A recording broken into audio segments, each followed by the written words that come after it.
Om Shanti. Yesterday I said that there are three categories of people. Those who believe in God, called believers. Those who don't believe in God, called atheists.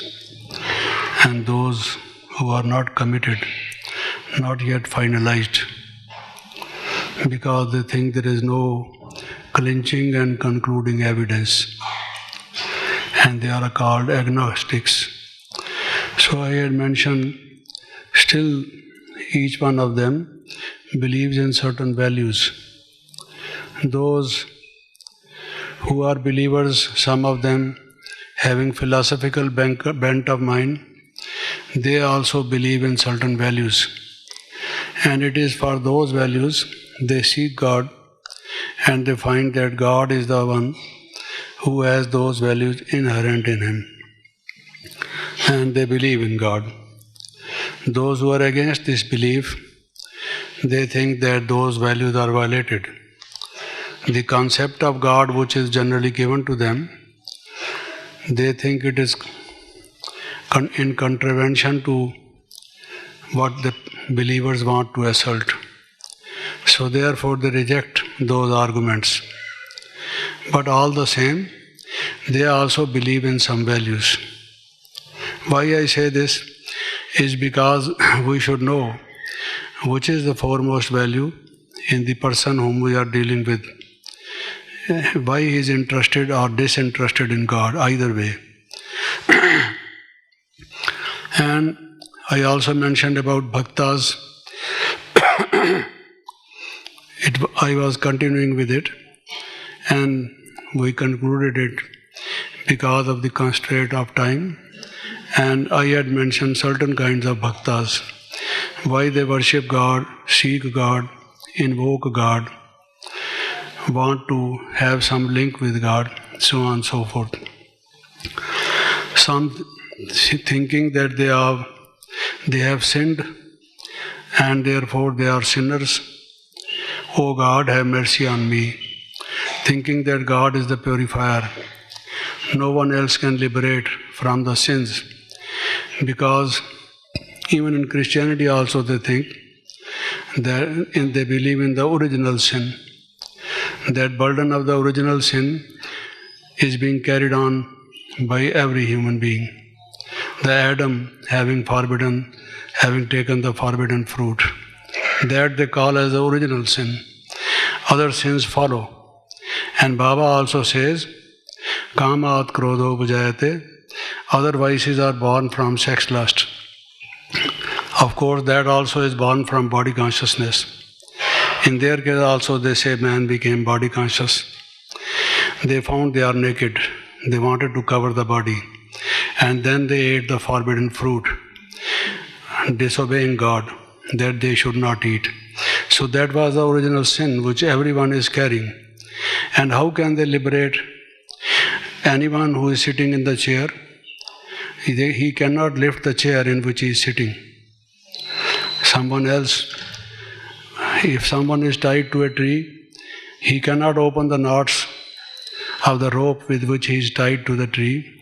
Someone else who is not tied up, he alone can liberate this person who is in ropes tied to the tree.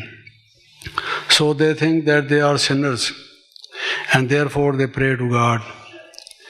We are not able ourselves, by our own efforts, however sincere, however hard, to liberate ourselves, our mind, our consciousness from sins, whatever be their form. So you, being merciful, do mercy on us, pity on us, and liberate us. Others say other things, some of which I had mentioned. I am just mentioning some of these just that you may be aware of the link from which we will be now taking up today. And some of them say, God, lead me from mortality to immortality, from darkness to light. and from unreality to reality. They think they are the three causes of all our sufferings. Certain things which are unreal, illusion or delusion, out of our fault, our ignorance, our wrong thinking, wrong understanding, or the human nature as it is, our shortcomings, we consider them as reality.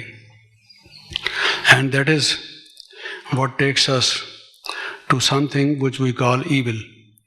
Therefore, they say, "Oh God, lead us from this." The others, then they say, "From darkness to light." Who am I? Where from I came? Where am I to return to? What is my goal? What is my role? I am in darkness, total, utter darkness, stark darkness, I don't know. Therefore, you, the most enlightened one, who are knowledgeful, please remove my ignorance, my darkness. They think enlightenment is the main thing, light is the main thing. And also, one of the major causes is of human beings, all of them without a single exception, being mortal beings. Anyone who is born must die one day. No one has ever lived forever. History is the living evidence. We can see no one can live forever. And if this goes on, however best we may have done our actions, if we are born again, then out of our ignorance, we may again commit the same faults, do the same wrongs, maybe little less, maybe more, as we have been doing in this life or in earlier lives. So, they think immortality. That is our goal. We don't want to be born again and again. They are the people who want mukti, just live as souls, not to become corporeal, come into flesh and blood. And they think this is the goal of every spiritual person. But this also goal can be achieved only with the help and guidance of God. Because all other human beings themselves are mortal. So anyone who is himself mortal, how can he make others immortal? If he were capable of doing it, he should have first of all been able to immortalize himself. But we don't find any evidence to that extent. So therefore they say God who is immortal, indirectly meaning thereby that they consider God as the knowledgeful, the immortal, who never comes in the cycle of birth and death, never dies. He is above death, eternal. And then also that he knows the reality. There are many kinds of realities. People have tried to classify how many realities there are, depending upon the dimension, the angle, the parameters with which you look at things. Things which appear to you to be real are in fact not real. Our mind plays a deceptive role. Sometimes we think this is this, but actually this is not this. It is the opposite of it. So our conclusions, our decisions, our understanding has all these flaws. And God alone can lead us to reality. Some people distinguish between reality and truth, not going into the details of it. What is the difference between reality and truth? But reality is also connected with realization. And even if it were truth and reality were the same thing, then we want to realize the truth. That should become a reality. Only the theoretical aspect of it, and if we have not experienced it, then that perhaps also we don't think it's reality. Sometimes you will find during our conversations, somebody tells us something which looks to be strange, a little bit, more or less unbelievable. We say, Really? Really? He says, yes, really. You see. It means he is convinced that what he is saying is the final truth. So even if there is truth, there is transcendental truth, there is mundane truth. Truth also changes from time to time. In different contexts, different things are true. Poison is poison, but for a certain diseased person, poison is a medicine. What is the reality? Is a particular thing a medicine or a reality? So in the case of one person, the reality is that that person is medicine, curative. And in the case of another person, that is very deadly. It's written on the bottle, its container, keep it away from children. Please use it with the instructions of the doctor only. Don't take it on your own because it's poisonous. So, what is the reality?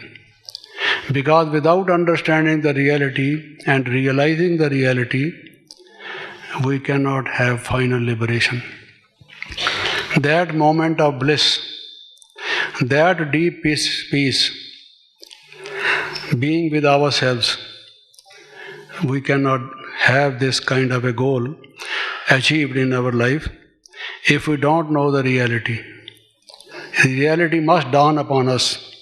Then only the crust which is settled on the soul, which is preventing it from having its original shine, will break. And we will be again attaining our original stage. So there are so many things which are obstacles in our way. Because there are certain things which are psychological errors, psychological barriers. And those barriers and errors, psychological faults, the mind is made of a different stuff. The brain is made of a different stuff. And the mind is loaded with negativities, prejudices, for example, bias, selfishness, so many blemishes, so many bad things it is carrying with it. So mind as an instrument of knowledge, as an instrument of reality, in this present state is not perfect. How can therefore you know the reality? How can you weigh a particular thing and say accurately that its weight is this? Unless your weighing machine is correct. If the weighing machine itself is not giving the proper weight, so the instrument being wrong, the thing can be otherwise. Once a person used a thermometer and the thermometer gave the temperature 120, you see. So that person should have died long ago. So it couldn't be. But the mercury in the thermometer or the thermometer itself, whatever it contained, was faulty. So that man got the temperature even if he did not have it by reading the thermometer giving so much of temperature, you see. So the instrument must be correct. So how can the instrument be correct? The mind itself, by its own power, cannot correct itself because it has so many negativities. It has inbuilt faults, certain things which are in contradiction to each other. There is always a conflict in the mind, to be or not to be, to do or not to do. So within a lifespan, one is not able to set even the instrument correct. So God alone can help us. So therefore the bhaktas say, lead us from darkness to light, from mortality to immortality, and from unreality or from untruth or from falsehood to reality, truth, or what is factual, what is accurate, correct. So they also have some values. They think these are the ultimate values. All other values are governed by it. If you just try to find out why you want honesty, why you want sincerity, why you want cooperation, what for? These are just on the path. They are in between our point of start and our ultimate goal. In order to attain ultimately a different objective, And the objective, ultimate objective, they say, is immortality and light and knowing the truth. Everything is for this, but wittingly or unwittingly, consciously or unconsciously, knowingly or unknowingly, man is trying to assault on other values. They are values for attaining ultimately these values. Therefore, having concluded this philosophically and also with whatever understanding some people have, they pray to God for this. Some bhaktas. That is what they seek for. Then there are others. To them, there are other values. They say, God is Satyam Shivam Sundaram. He is Satyam. He is truth personified. Epitome of truth. Truth and truth alone. Unallied truth. Truth, eternal truth, which never gets mixed up with the negative of it. God is such a kind of truth, holistic truth also. Not pigeonholes of truth, fragmentary truth. So God is truth, Satyam, and Shivam, because if you know the truth, but if it is not for the benefit of others, you are not benevolent, you are not benefactor, what is your truth for? The truth, by its very nature, reaches others. Even if they don't reach you, it goes out to help others. So God is such a truth, the only one. He is also the world benefactor. Not the benefactor of a few people. He wants to give the benefit to all. Therefore, Baba always said, whenever you write the attributes of God, just write all with it. Yesterday he said, use the prefix ever. Ever happy, ever healthy, ever wealthy, so on. But he also said, use for all. Peace. God gives peace. Not say God gives peace. There are human beings who also give peace to some people. They are given world peace. They are Nobel laureates in that field. Perhaps they make some sincere efforts for peace. Number one, that peace is not lasting. Number two, it is not holistic. Other things are lacking. Number three, it is not for all. But God is Shivam. He gives you peace. Not only peace, but also bliss and enthusiasm and whatever is needed to make you peaceful. Peace also is dependent on so many other things. So He gives you all these things forever and ever. And also to all. He gives it to all. He has no reservations. For example, some people want to give benefit to Hindus, to Muslims. There are certain trusts for Muslims, for Christians, for Hindus, for certain castes and cults. God is for all. He is Shivam. Let everyone get the benefit He wants to give to all. And Sundaram, He is the eternal beauty. They say beauty is that which is joy forever. Today a person is looking very beautiful, his face. Tomorrow he has so many wrinkles on his face. He gets an accident and something on his face makes him ugly.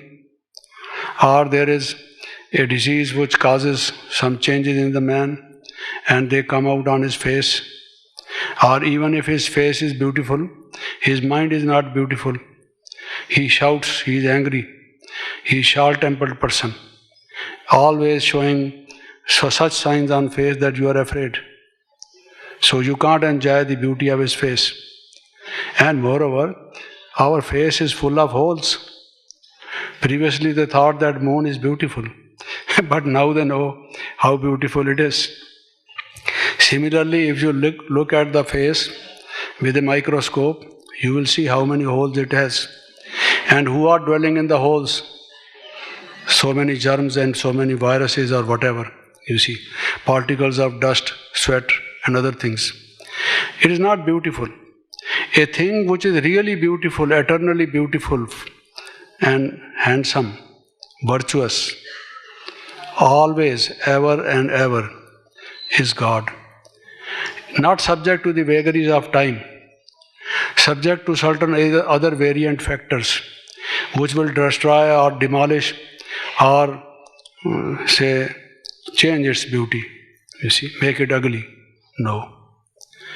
Perfectly beautiful, most beautiful, you see. So he has those qualities. So these are the values.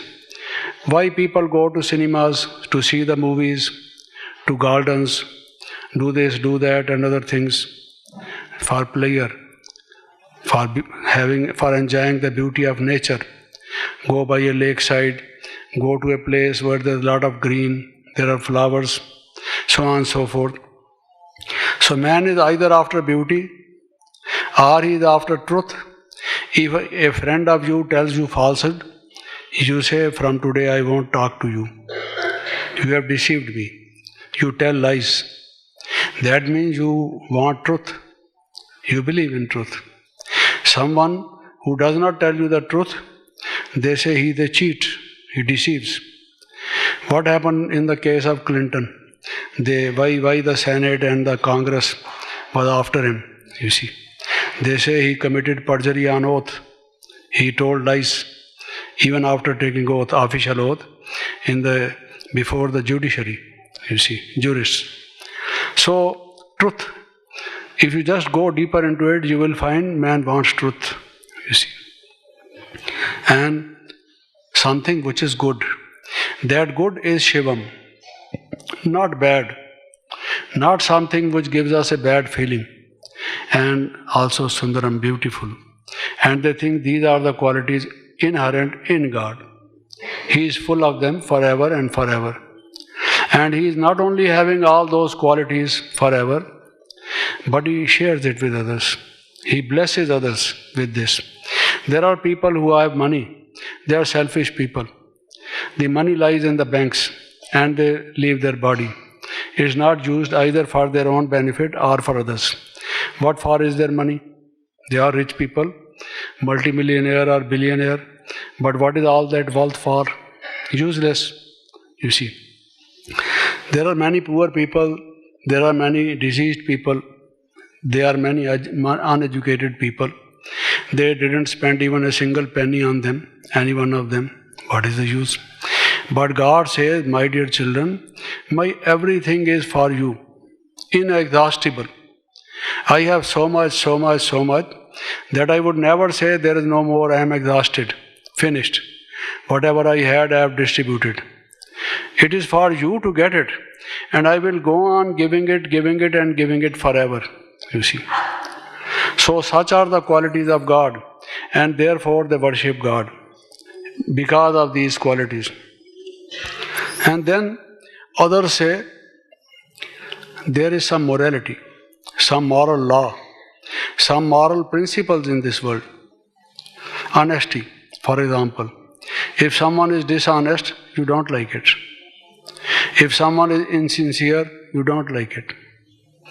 If someone has ego and has no humility, you don't like it. So there are some values which you like, and those values make the life happy. Without those values, life is not worth living. We want to build a society which is value-based, because that is what the function of values is. Values make the life happy, healthy. It gives us so much. So, that is essential. But the question is, there can be relativity so far as values are concerned.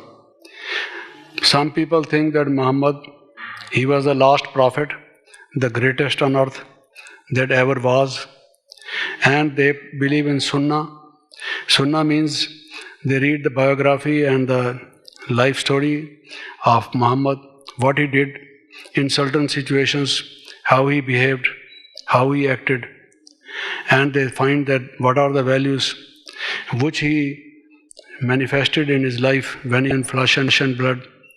And therefore there is a law, Islamic law, which is Sunnah. and they generally have Islamic law. They think that is the best because Muhammad was having all those moral values. Others say, no, Christ. Just read about him. He has all those values. Christ has those values. Others say Buddha. That is why there are so many religions. It is not only because of the beliefs. Belief system is one thing, but the other system is the ethical one, the moral thing. So it is relative. Someone believes in Christ, other one in Nanak, other one in others, Shankaracharya or maybe anyone else. The question therefore is, what is the absolute value? In mathematics, in algebra, in coordinate geometry, they make a graph, they draw on a piece of paper, x is x and y axis, intersecting each other, and that point of intersection is called origin, you see. X axis, y axis. That is how we find out the latitude and longitude of a particular place on the map, its geographical location. So it is in relative to something. So we say this thing is in the north. What do you mean by in the north? Kashmir, for example, is in north. North as in reference to or in relevance to Delhi. But if you think of China, Kashmir is not in north, it is in south. Mount Abu, there may be a place in the west because you are comparing it with some other place which is in the east. So that is how you talk of things. There is not only theory of relativity in physics, but theory of relativity in moral field, in ethics. These things are relative. But honesty, humility, sincerity, cooperation are these values. Who is the origin? The referral point to whom you should refer, because there is controversy otherwise. And even those persons whom we consider as the ideal ones, the role models before us, like Muhammad, Dayanand, Nanak and others, even they believed in God, thinking that God has those values. They think that they also got those values from God. So they ultimately reach the conclusion, God is the highest moral being, the holiest of the holy, the most perfect one in regard to the purity, the purest one. So they think that we must know God and the mind of God and the values as they are ingrained in Him, inherent in Him. Without that, we can't understand the morality completely, because they differ from country to country, religion to religion, culture to culture, tradition to tradition. So how you are going to determine what is good and what is bad? Some people say, take meat. Others say, don't take meat. Why we should not take meat? Because you kill others and you must therefore have vegetarian diet, you must not commit violence. And others say, this is not violence. If you don't do it, then the number of the hens and lambs and others, that would go on increasing and so on. They have different arguments. What are we going to do and to believe in? You see, ultimately, God is the referral point so far as morality is concerned. He can ultimately tell us what is the truth. Human beings, they say celibacy is a good thing. That is why bishops, the fathers in the church, the nuns, those who are committed to Christianity, they follow celibacy, virginity. They think it is a great virtue. Others, for example, in other religions, they say it is not necessary. I don't know whether you know it or not. Muhammad had more than 20 wives. You see. So what do you mean by celibacy? If he is the perfect ideal before you, but he was not celibate, You see. He married even the wife of one of his disciples. You see. And he did so many things. They said he can do anything because he was a man of God. And God made him, you see, to do this, to do that and everything. They justify it like that. So others say, no, therefore we don't believe in Islam. Others say, no, we must believe. Even otherwise also there is promiscuity and people in a hidden form commit this adultery and all this for one reason or the other. So he did it openly. What is wrong with him? They want to justify. So what ultimately is right? You see, celibacy and virginity, or live a householder's life, have one wife, maybe two issues, one son and one daughter or whosoever, not more than that. So what is the norm? How you decide? God alone can give us the final truth about morality, about the ethical values. Therefore, they worship God. Some others, they say they don't know why they want to seek God, to pray to Him, to invoke Him. But somehow they find that they have love for God. Why they have love for God? They also don't know why. But they say inwardly there is a feeling that we love God. And we have sometimes experienced in our life that God also loves us. This is why we worship Him, why we want to know Him. So for them there is no other argument, no other reason of belief or disbelief of why they worship or other things. They don't want to enter into any arguments. The only reason for them is that they have love for God. Why they have love for God? They say, why do you love rose? You love it because you love it. That's it. So we love God because we love God. Oh, you want to know even the reason of love. Everywhere you want to know the reason. You see. Ultimately there is no reason for the original reason. You see. There is some place, some point of time where you have to stop your reasoning. Then otherwise it becomes in circuitous. Therefore they say that love is love. It is a sentiment, it is a feeling. It is a bias of the mind. You naturally feel drawn towards someone without your knowing why you do it. But you do it. It is a fact. Therefore we worship God because we love Him. Therefore, and they think that God is loveful. For them the greatest value is love. And therefore they worship God thinking that He is the loveful. They perhaps are heartbroken people, shipwrecks. They loved perhaps this man or that woman or this child or that boy or this friend or that friend, and he ultimately deceived him or she deceived him. His heart is perhaps broken and he finds that there are shocks in life. The person whom you love so much, you are fond of a person so much, that person, a time comes when he does not love you. So they seek now someone who loves them forever and whose love is above selfishness, you see. Perhaps that is the reason why they worship God, why they want to know God. But whatever, the reason is that they love God. Then others, they say God is truth, consciousness and bliss. These are the three attributes for which we worship God. He is truth personified. They say Sat Chit Anand.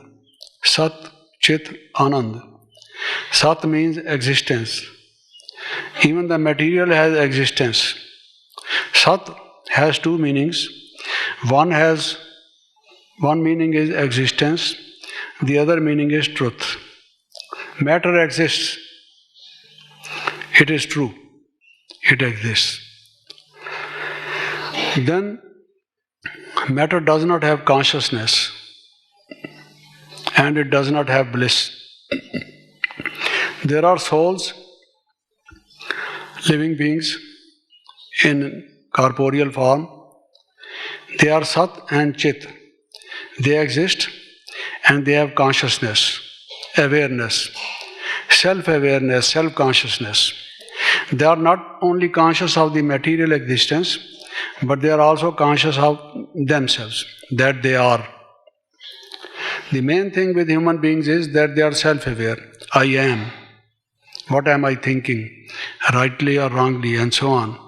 This self-awareness, memory, judgment, the other things, emotions, all these constitute consciousness. So, the souls have consciousness besides the existence. And they also don't have bliss. Or if they have bliss today, tomorrow they may not have it.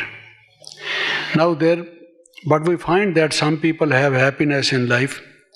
Some yogis, some high-souled persons, Mahatmas, saints, sages and seers, they enjoy some bliss. In the earlier part of their life they did not have it.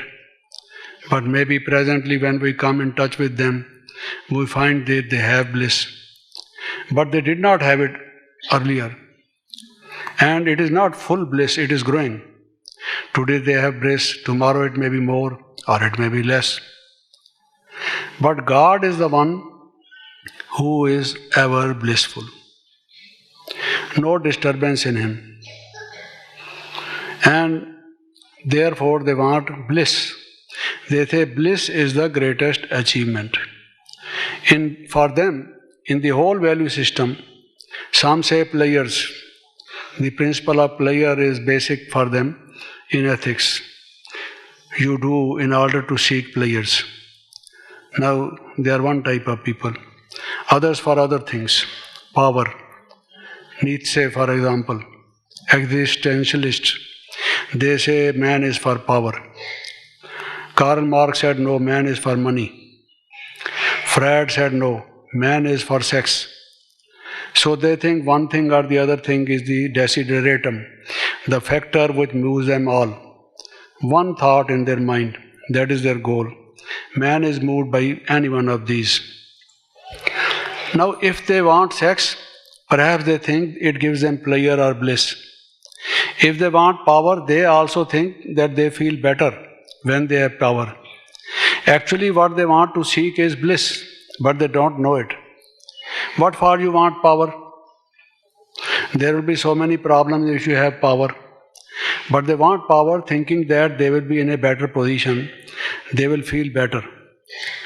To feel better always, without any ups and downs, any disturbances, and having some kind of a happiness which is not dependent on power, on sex, on money, and so on. There can be so many other factors. People have said various authors and thinkers.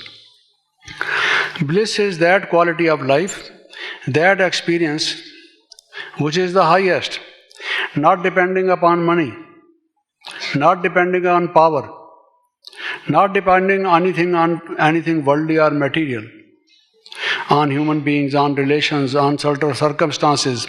No. It is such thing. And they say this is the greatest achievement in life. And God is the one who has existence, consciousness, bliss. Sat Chit Anand Swarup. What do you mean by Swarup? Banana is sweet. There may be other kinds of fruit which also are sweet. Dates. We eat dates. Dates also are sweet. Certain kinds of tolis are given to us in Madhuban. Sweet. But there are certain things which are by their very nature nothing but sweet. Take for example the sugar crystals. Sugar crystals are nothing but sweet. You see. Whatever part of them you put in your mouth, you get that sweet taste. But other things may be sweet mixed with something. Not sweetness pure and simple. Allied sweetness. But sugar crystals Because crystal is that form in chemistry in which things become pure in their nature, in their form. So they are crystallized, they become pure, pure sugar. And that is Swarup. Swarup means nothing but, nothing allied, not mixed up. You see. So God is Swarup, blissful. It is not that not only His bliss does not depend on anything, but His bliss is unalloyed, unmixed, pure and simple. Nothing. We say we will speak the truth and nothing but truth. Though they speak the falsehood and nothing but falsehood. But while taking the oath in the court, they say, to the best of my knowledge and belief, whatever I will say the truth. And you see this. Actually they do the opposite. When they file an affidavit or take an oath, they swear by something, but actually they do the opposite thing. But nothing but, I was saying, in this case, is God is nothing but bliss. So if we want that kind of experience, unto which kind of experience even the kingdom of the whole world has no value. The kingdom at best can give you certain players, some wealth, some subjects who are obedient to you, a big territory to rule upon, so many things, but not bliss. Anyone who has tasted this bliss, he would be prepared to give up everything but to have this bliss. If somebody asks another one, you see, they say that when Alexander came to India, it's in the history books, when Alexander came to him, his guru, I think he was Aristotle, and he had asked him, you see, Alexander asked him what gift he should bring for him from India. He said a yogi. You see, I want an Indian yogi, if you can bring him. You see. So after fighting, when he found little time, he asked people to search for a yogi. Yogi in those days, not Raj Yogi Brahma Kumar, but that kind of yogi. On the hilltop, he was doing that kind of yoga, not transcendental meditation, some other kind of yoga. So they approached him that Alexander wants you to accompany him. It's a great honor, you should accept. And what are your demands? He is prepared to fulfill. Tell us how much money you require, this and all that. Whatever your facilities, you say, we fulfill. You see, we want to take you. He said, but why? Why should I go? Please, I am in bliss. If anybody wants this bliss, let him come here. I am prepared to share with him. I don't want money. I don't want patronage of high persons. I don't want somebody to glorify me, to praise me. What for should I go? If someone feels needy, let him come to me. I am prepared to serve him. So, that yogi, not a Raj yogi. We who are in touch, in link with Shiv Baba, meditating and having that experience, if when we are in that stage of Bindurup Sthiti, that seed stage, and feeling that I am light and might, nothing but light and might. No body, no physical environment, no other thought. Me and Baba, we two of us. And even two of us not talking but experiencing, you see. I am fulfilled. I don't want anything else. Nothing in the world is required. The first result will be, I have no ambition, you see. Ichha matram avidya, Baba says. You should have no desires. When God is giving you everything, so much, why should you have desires? No desire. Because actually the main desire of everyone is bliss. They don't know it. They are seeking it either as players sensual pleasures, or through other kinds of things. But if you just try to, it's a long thing, you see, long process. Philosophically, if I were to take up certain kinds of things which a human being is seeking for, you will find ultimately he wants something different. He is not actually happy. Someone has a favorite dish, certain kinds of vegetables, certain kinds of fruits, certain kinds of juices, and so on. You give him something, he says, Waha, you see. So I'm so happy. I really relished it. Nice experience, you see. If you tell him, please have some more, he will say no more. But why? When this is making you happy, the more of it should make you more happy, isn't it? Why it is not making you more happy? He says, no, I am full. You see, I don't want any more of it. So it has limitations. And it is not real bliss. They say a dog had a bone in the mouth. It was trying to chew the bone, piece of bone. There is a saying, if you want the dog to start barking, give a bone to him. He will play with the bone or put it into his mouth.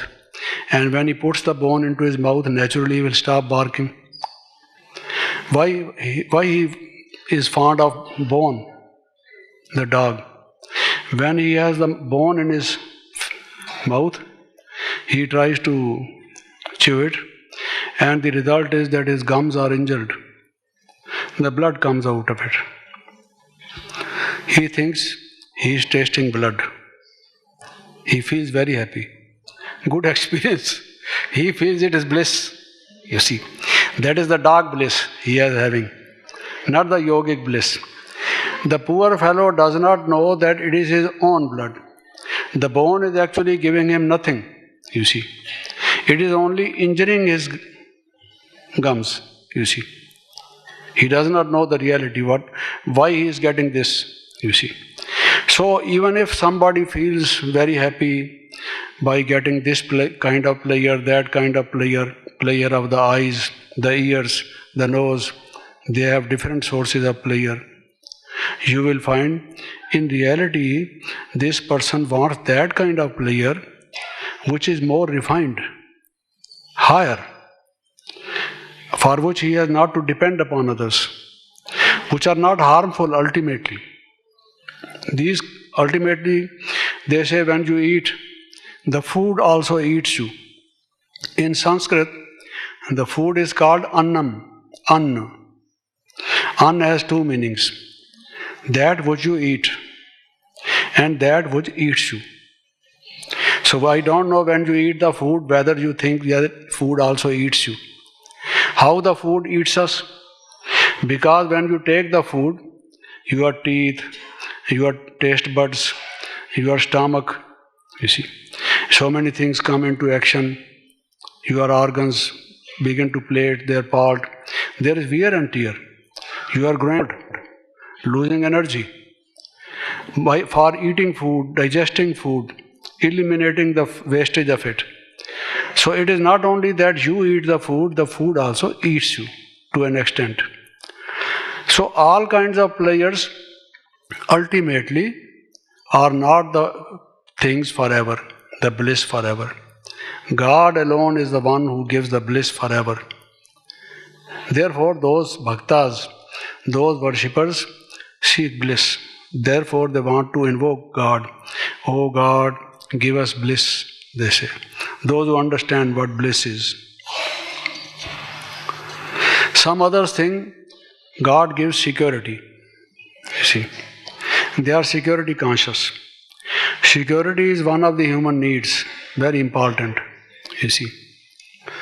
Some people are afraid, someone chasing them, following them, pursuing them. The world is bad. You see, there are so many cases reported in the newspapers. They become cautious. Now, others kind of securities fail. At the proper moment when we require them, they fail. Indira Gandhi had a lot of security. And most of you must be knowing, it were her security people who killed her, shot at her. Her death occurred because those who were her bodyguards or belonged to her security force, they gunned her down. So, even otherwise also, you may have, there are certain persons, you see, and they are armed, they are to go with you wherever you go. The government has provided you with security, but for a while they have gone for something. You ask them to bring this thing or that thing, and in the meantime somebody shoots at you, you see. They can't be always with you, and other people, they may kill even the security guards. The security guards are not the perfect security, they are also human beings. They also have a risk. God can reach anywhere and He can give you perfect security. How? He can touch that person. You see, the main thing is someone is thinking of killing you. But if his thought changes that he should not kill you, he cannot kill you. Even if he has the gun, he had the intention to kill, but now that his mind is changed, so he cannot kill. God can do that. Human beings can't do that. So therefore they think God is the perfect security. You see, He can reach anywhere, He can help anywhere, He is almighty. And He can change the mind of a person, and this is the task which no one else can do. Therefore, they think of God and pray to Him. See, that He is providing them security for life. Rakshak, as they say. He is our Rakshak. Therefore, they want to surrender to Him. My Lord, my Father, O my most beloved one, my God, I surrender myself to you. I take shelter into you. You are to take care of my security. I am your child. So I am now under your umbrella. You are to protect me. You are the one who are capable of and competent for protecting me.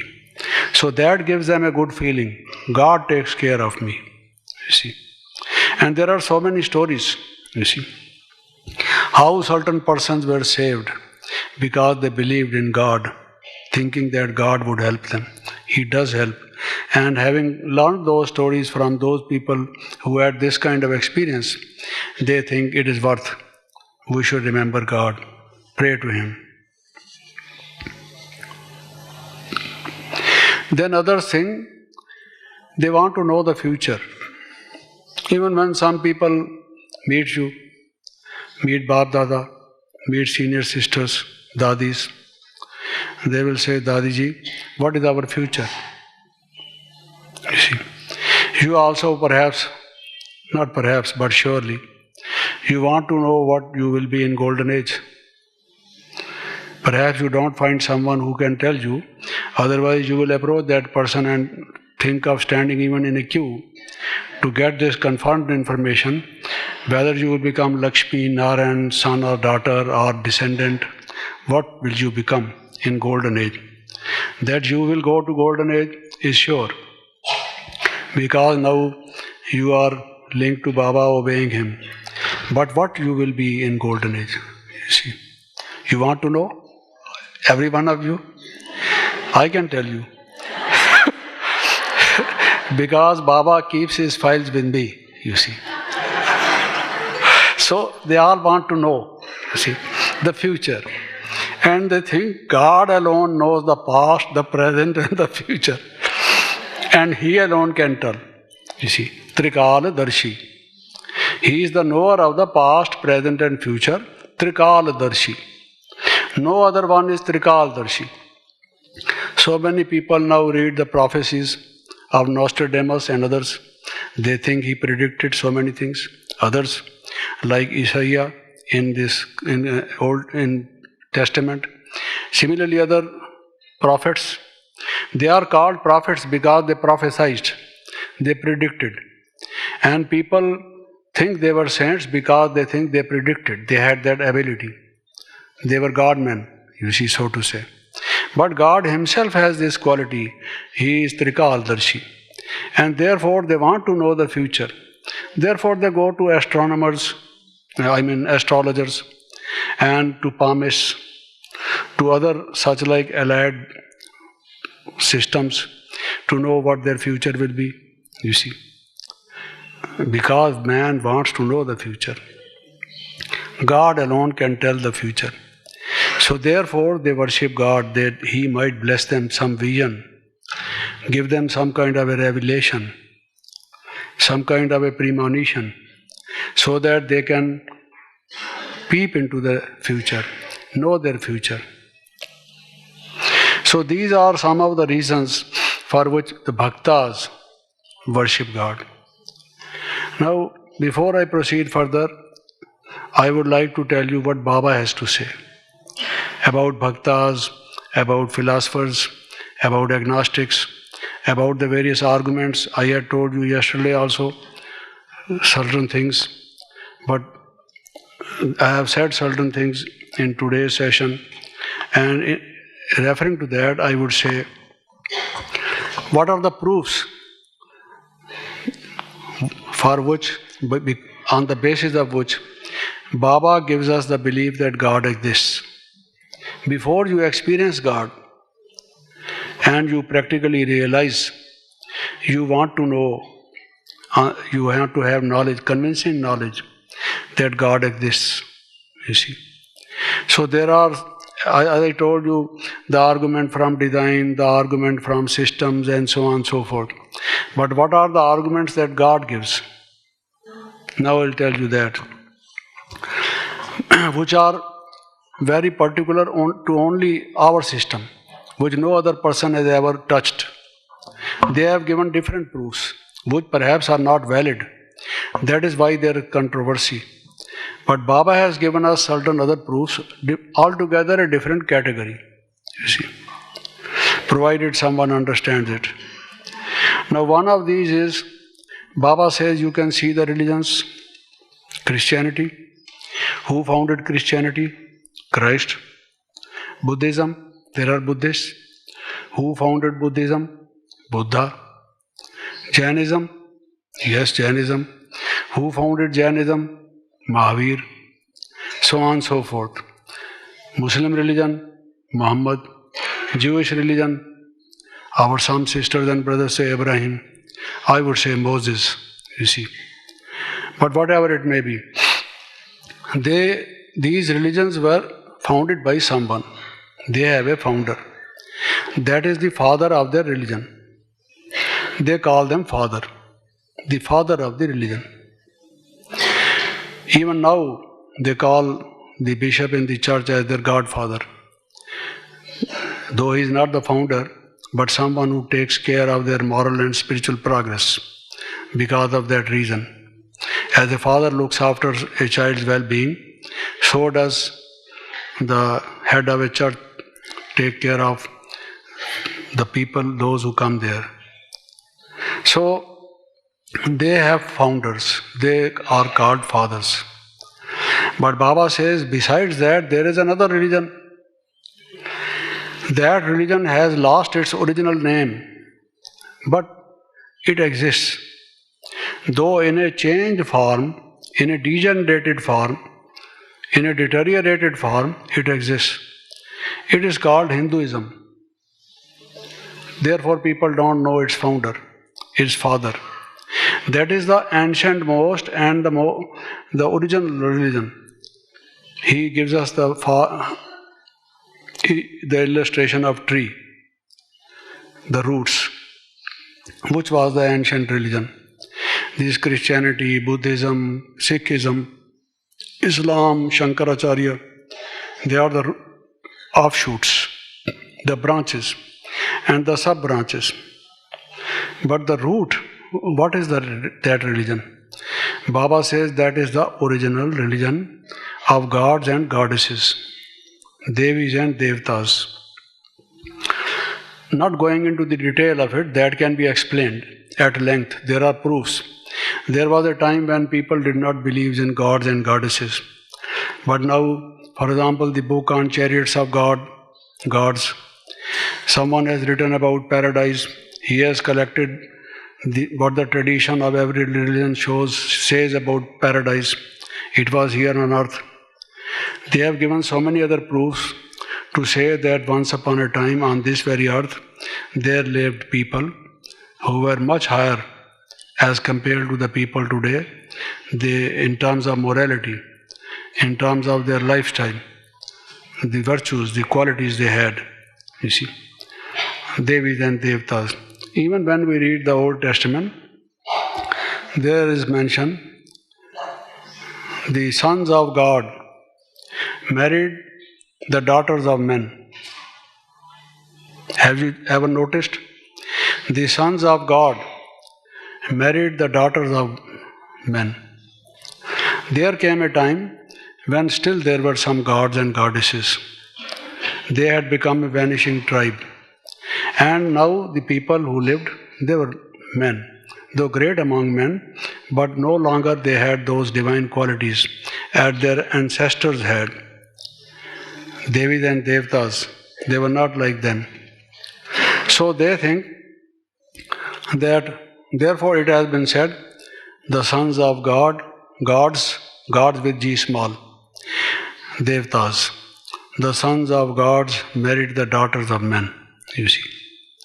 If you want, I can give you the verse and the chapter and so on. So it's very much mentioned. I discussed it with so many Christians who are their preachers, proselytizers and others. What does it mean? Who were the sons of gods? Who were the daughters of men? How both came in contact? What was the time, the age, the period? They are not able to explain.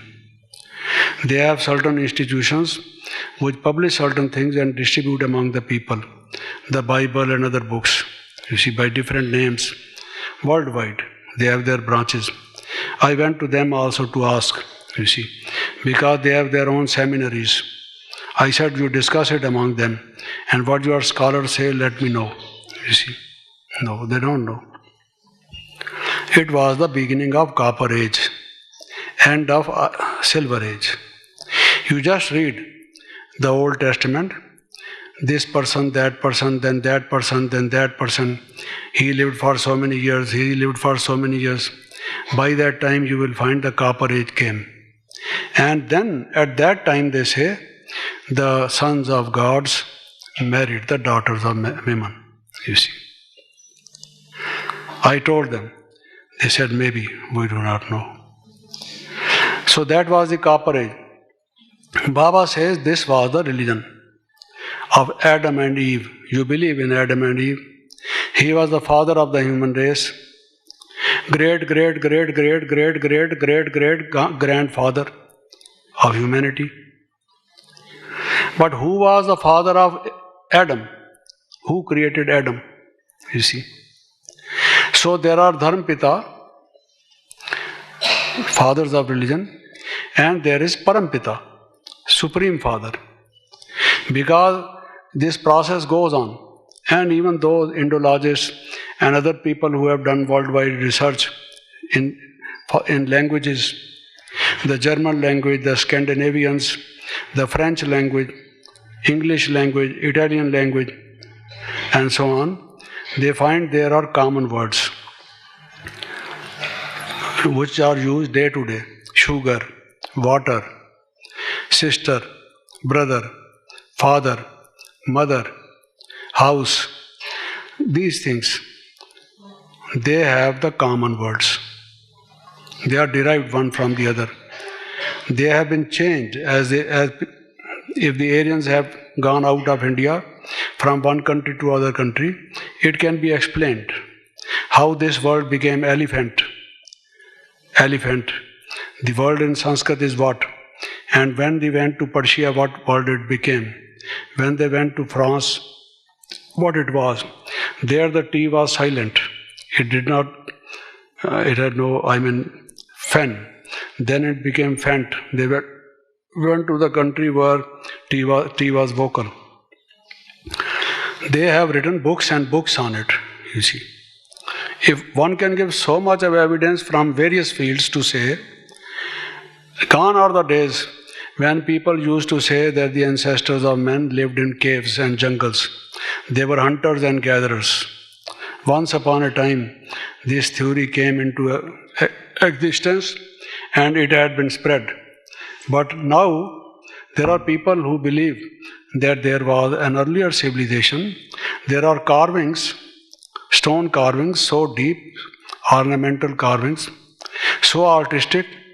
Even the Egyptian pyramids, some of you who have visited Cairo, how big the stones are, how bulky, how weighty, how they were moved, where from they were brought, what was the system of transport, had they cranes, did they bring it by some kind of a transport, which is non-existent today.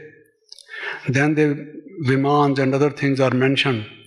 And the formulas, lately they have found a book, a manuscript, in which how Vimans are made, what fuel is used, how they fly, so on and so forth. It has been found out. Many things in museums lying unexplored, people didn't go through them. They were invading countries, destroying the museums, the libraries, and trying to say that their civilization is better, others are just ignorant people, and so on. Now, briefly saying that there was a religion called Adi Sanatan Devi Devta Dharma, the religions of gods and goddesses. Who was the founder of it? The same whom you call Adam, he was called Brahma. Prajapita. So Dharmpita, so many Dharmpita, fathers of religions. Then Prajapita, who is the great-great-grandfather, like Adam, of all, from which all other religions emanated. And Parampita, the Supreme Soul. Baba says actually there are four fathers. One is your Laukik father, the father of your body. The other, the father of your religion. The other great-great-grandfather, that is Prajapita. And then Parampita, you see. He says, else how can you explain who founded that religion? And who was his father? Who created him? In the story of creation, the Genesis, it's mentioned, in the beginning there was the world and so on. The world floated on waters whatsoever. And then God created man out of dust, clay. And then he put the soul through the nostrils into that person. He became the Adam. Then from one of his ribs he made the Eve.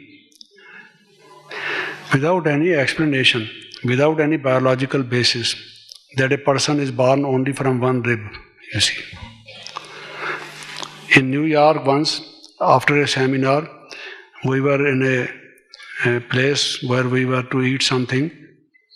By my side was sitting a bishop, who was the head of a department of biology in a particular university.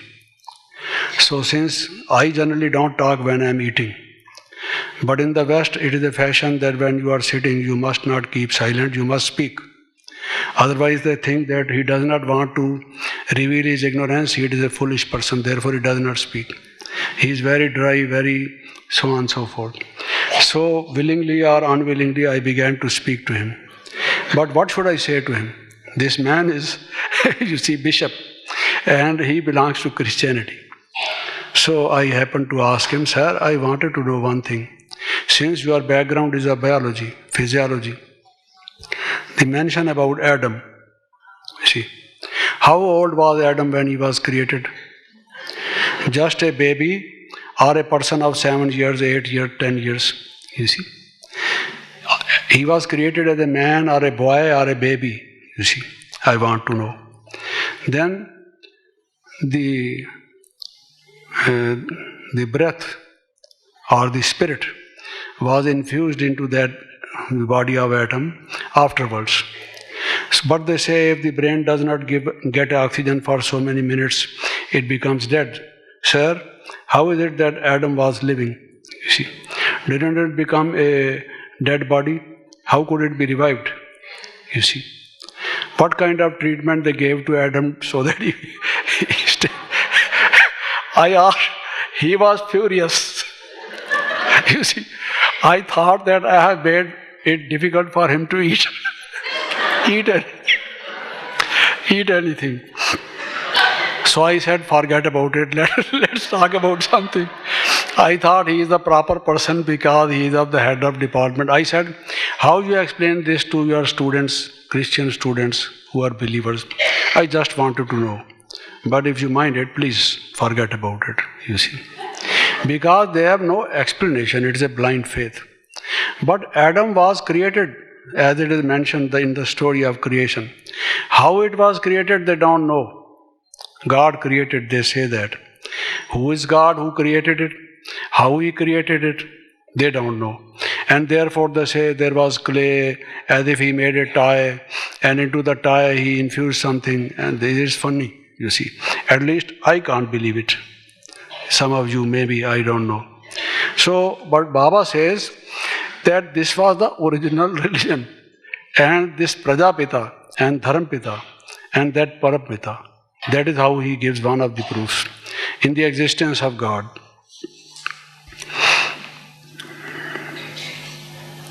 Then he shows us the illustration of tree.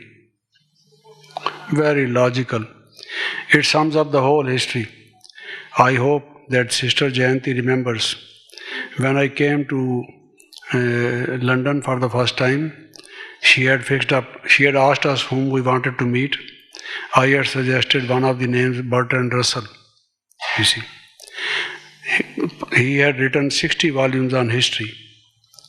One of the very topmost persons on world history. And he was the advisor to the British government because of his background of history of nations, how they should have relations with various nations, what are the historical backgrounds of those nations, and so on. Considered to be a very knowledgeable person. He had perhaps given us some 20 minutes or so. I don't know how Baba touched him, you see, so that he fixed up that appointment. Earlier, we had learned that Pandit Nehru, Jawaharlal Nehru, had requested for an interview, for meeting him, for an appointment. But he did not give. He was a very busy person. But because of Sister Jayanti's efforts, Baba's grace, he made our visit fruitful to some extent. And then we were able to meet him. We showed him the world tree. He was amazed. We also showed him that world wheel. And it's very fantastic, he said. Full of wisdom. These were his remarks. We wanted to have a photograph with us. Ramesh Bhai was taking photographs. That was the first man interviewed and he took photographs. And at the end of it he said there are no photographs because there was a hole in the camera, light entered and there was no result.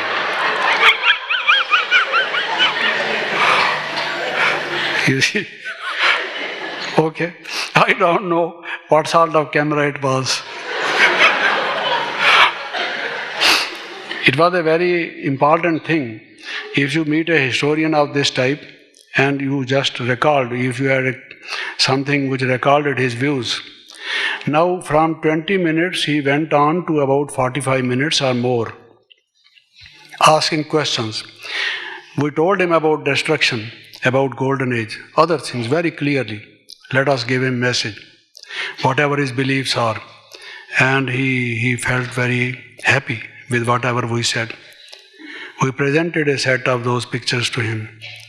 And after that, when I had been traveling to other countries, I used to read some articles contributed by him. He had not mentioned our names, but he had mentioned that some of the things which we had mentioned to him. I was very happy. I thought when I go back to India, I keep in touch with him, write to him. That also didn't happen because I don't say why, what was the cause. There are so many causes, some of them worth revealing, others not worth revealing. This is one of the latter category. Okay, but after that man passed away, we lost an opportunity. If such a historian had favored our view, had written something in his books, it would have been very valuable. But what I wanted to say was, even he did not contradict it. Because in his history books, he has said that the history is of 6,000 years. You see, human history. People talk of natural history, how there was explosion, that Big Bang, and from that onwards and so on. Then the primordial soup, then the amoeba came up. From amoeba to ape to man, they say is the natural history of nature. Thereafter comes man on the scene. To that, he believed that there were 6,000 years, not more than that. At least the human civilization, if not the human beings, were not older than 6,000 years. Now, in this period, this is the oldest religion. Leave aside other proofs, because there are Devis and Devtas found in all religions. You go to Tokyo and other parts of Japan, there are pictures and stone statues of Saraswati, Brahma, others in Indonesia, Malaysia, Cambodia. Many countries where I visited, I tried to find out. There are. I have some of the copies. Others have collected so many. In your own country, if you just go deeper into this study, you will find that they remember there were some Devis and Devtas. You see. This religion was established by someone. Now Baba, speaking of the tree, he says the seed has the knowledge of the whole tree. In its genetic system, the growth of the whole tree is dormant. It is lying latent in potential form. Later on it grows and grows as it finds the proper atmosphere, the nourishment, the care, and so on. But what will it grow into? In those days when there was no discovery of the gene, which Khurana did it for the first time, an Indian in America who was given the Nobel Prize. From that time to this time, there is a lot of, understanding about the genes, the genetic system, so that nowadays we are talking of genetic engineering, and that the diseases also should be treated by treatment of the genes. The human species also may be improved by manipulating the genes and so on. Genes are such a thing. Baba said, the seeds have that kind of a potential or dormant or latent ability, which later on makes them manifest in the form of a tree. So the seed has the whole knowledge of the tree. Baba used to say, if the seed could speak, if he knew the language, the seed speak to you, then it could tell you what branch will come up when. So comparing this analogy, in physics, one of the proofs is analogy. You try to prove many things by analogy. So Baba said, this world is the tree, God is the seed. This is the analogy. If you believe in the world, you tell us what is the analogy.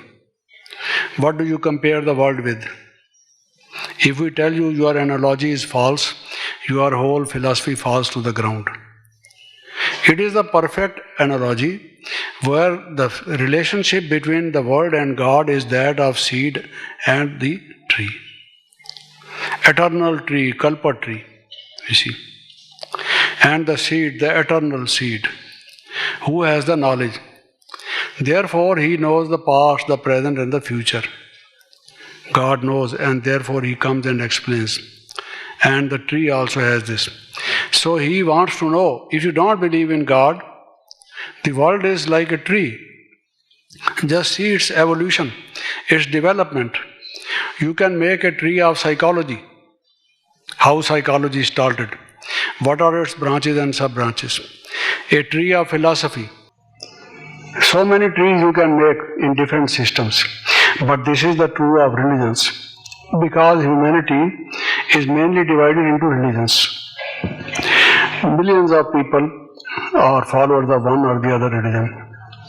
He has given you this analogy of the tree and the seed. Otherwise, Other things also can be given this analogy, because they did not spring up all in one day. Gradually they came up, and they came up in the fashion as the tree grows out of the seed, in that fashion. So Baba wants to ask those people who don't believe in God, look here at this tree. Do you find any fault with this tree? It is an illustration. It explains what you can see. They say self-evident truth is the greatest evidence. Self-evident. This glass is lying before me. If you want to give some philosophical argument, Jagdish bhai, this glass, this tumbler is lying before you. Need not, I will say I can see. It is the self-evident truth. This tree and the various reasons are the self-evident truth. You can't deny it. And if you can't deny it, from this let us go a step further. What is the seed? If it is the tree, comparable to a tree, it must have a seed, because the trees have a seed. You see. God is the seed. So God exists. Because someone must have knowledge of it, as a seed has the knowledge of it. It must have come out from someone who has that potential. How can the tree grow? The seed gives growth to the tree. Similarly, that there must be someone who gave growth to this. You see, it must have started its roots first of all, then branches, then sub-branches, and so on. Then he has shown very perfectly the 4 stages: golden, silver, copper, iron. Golden, silver, copper, iron. Every religion having 4 stages. Perfect. There is no religion which has not degenerated. All the religions have. It is the end of Iron Age. So also the human beings who are shown hanging from the branches. Someone with a beard, someone with a turban, very funny, looks very beautiful. All the faces hanging from the branches, you see. Good looking. So Baba said it's very wonderful, show it to the whole world. It is the eye for the blind, the mirror for the blind. The blind person cannot see in the mirror, but they have not been able to invent any mirror in which the blind man can see his own face. The poor fellow has not seen his own face from the very birth, those who are born blind, you see. But this one, tree is that kind of mirror which can give a reflection of even the blind. The blind can also see. Great, if blind can see, you see. So this is the mirror on the world, Baba said. World, history and geography. On the basis of history, which you can't deny, a self-evident truth which is just before you, which you can't reject, for which you have no other alternative. And the analogy is perfect. The tree must have a seed. We ask you, if God is not there, who is there? How the tree came up? This is another proof Baba gives. Similarly, there are others, but we continue it tomorrow. Now, I have already taken more time than perhaps I should have, and we sit in meditation for some time and then close. Thank you.